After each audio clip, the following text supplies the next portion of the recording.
So I am just going to give a little bit of overview of this Panchikaranam for the benefit of newcomers or those who are new to Vedanta. As Swamiji said, that the prayojanam, the intent of describing creation, is not in giving reality to creation, but it is to explain how non-duality alone, how one non-dual alone appears as duality. So, for example, in our dream, let's say we built up a palace out of some expensive wood and some fancy furniture. So after we wake up, what do? Do we meet up with our family members to discuss, in the dream, how was it created? How did that expensive wood came about? How did that fancy furniture came about? You know what? That it is mithya. That it didn't exist in the first place. But it is okay for us to accept that when it comes to dream, but we are not able to accept in the same manner when it comes to this world, to this jagat, to this creation, to the duality that we constantly perceive. So, to put our mind at rest, because Shastra knows that this is how our mind is, to put our mind at rest, this process of Panchikaranam is given. It is a prakriya. It is a model. Like many other models, it is a model. So it is not completely real. It is just meant to put our mind aside. So that was the first thing I wanted to highlight, which Swamiji also in his lecture has highlighted. So we should keep reminding ourselves of that fact. So, how much importance do I give to Panchikaranam? Only this much, that I just need to put my mind aside. That yet, yes, it is possible for one to appear as many. So Panchikaranam is a prakriya, it is a model, and with that understanding, we try to understand what Panchikaranam is. So now, the way the Upanishad started, actually even going before that Panchikaranam process, I want to go over Tattva Buddha, the text itself, some of the fact that we saw so far. If we go right in the beginning, Vivekaha Kaha, in the Sadhan Chatushtaya Sampatti, right? That for the fourfold qualifications. It began with Nitya, Anitya, Vastu, Vivekaha. Vivekaha Kaha, then it was said, Nitya, Anitya, Vastu, Vivekaha Kaha. It was said, Nitya Vastu Ekam Brahma, Tat Vyatiriktam Sarvam Anityam. Ayameva Nitya Anitya Vastu Vivekaha. There is only one thing that is permanent, that is Brahman. Whatever is other than that is Anitya. This was the Viveka done at that point. Then, so this was for our qualification to understand that in the Jagat, what we perceive is changing element. It is the impermanent element. But there is something called Nitya. There is something called permanent. And what is that? That is Brahman. We don't know exactly what that is. We are not exactly clear about what that is, but we know this, that there is something called Nitya, there is something that is permanent.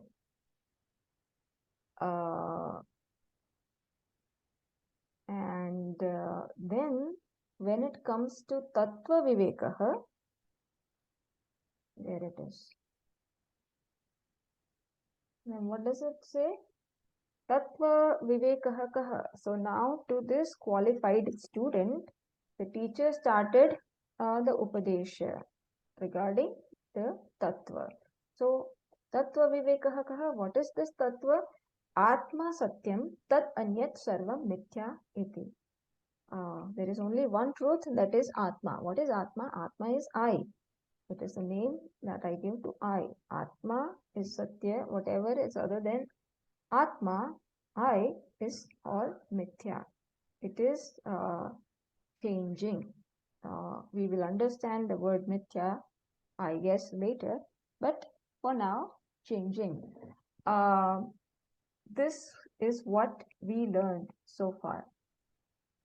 And so we should just reconcile all these facts as well when we understand that process of Jagat and Panchikaranam. And now I guess I will share another slide. So let me stop sharing this and share it again.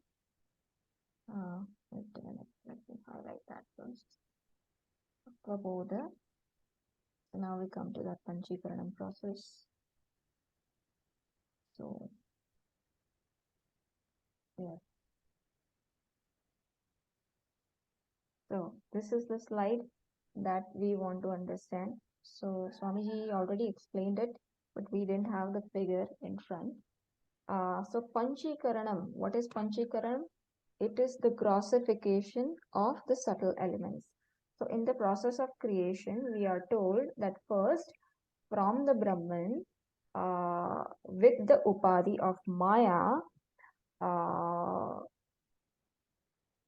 what is created or what is manifested first? The five elements, the five subtle elements. So I just want to come to this fact that we see, we experience these five elements right now, right? Space, air, fire, water, earth. What are the five elements that we experience right now? They are the gross five elements. The akash that we perceive right now, fire that we perceive, water, earth, they're all gross elements. So let us have that understanding first. So the creation started with the subtle five elements. It's called subtle because it is not available for our perception.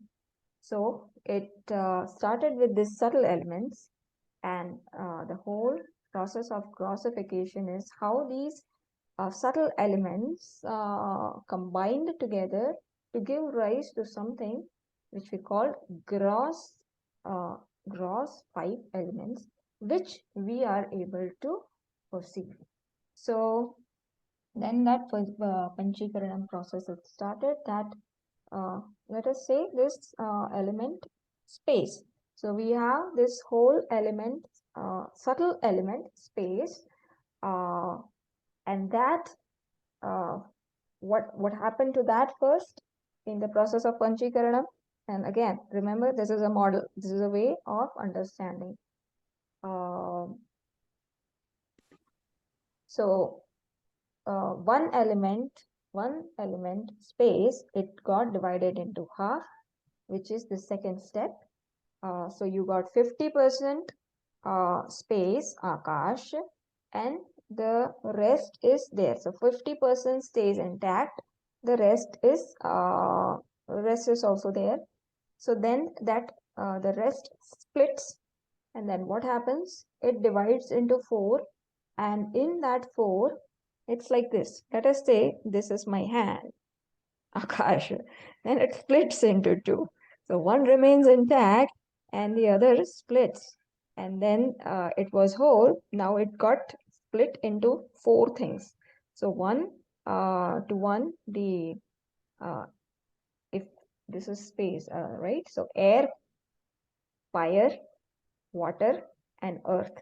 So the rest of the four elements joined. For which elements? Four subtle elements joined with this subtle half of the space.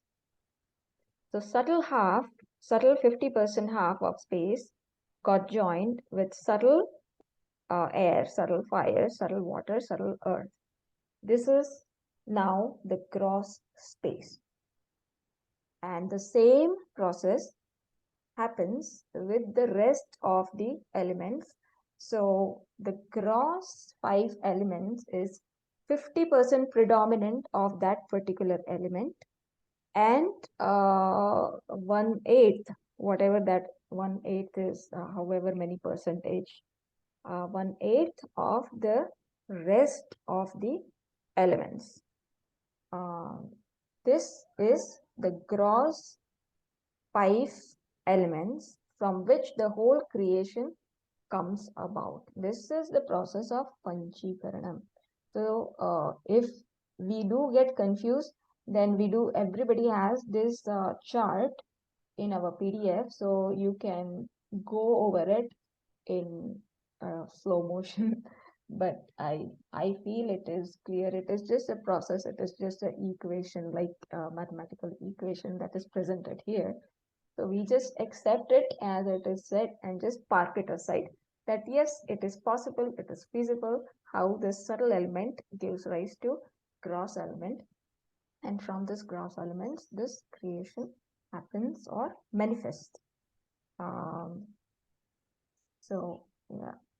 So here in the earlier page, it is said how the gross element sky or space or akash is half of the space, half of the subtle space, 1/8 of air, 1/8 of subtle air, 1/8 of subtle fire, 1/8 of subtle water, and 1/8 of subtle earth. So all these subtle elements combine in such a manner that it gives rise to this gross elements. So that's about it. That's about it for Panchikaranam. We need not get what do you call? What's the word? We need not get confused or give too much importance to this process. We just understand it and park it aside to understand how Brahman, one non-dual alone, appears as many. That is the only prayojanam, the intent for description of creation in all our Upanishads. So I think with that I can end this Panchikaranam discussion, and then we can move on to our lecture.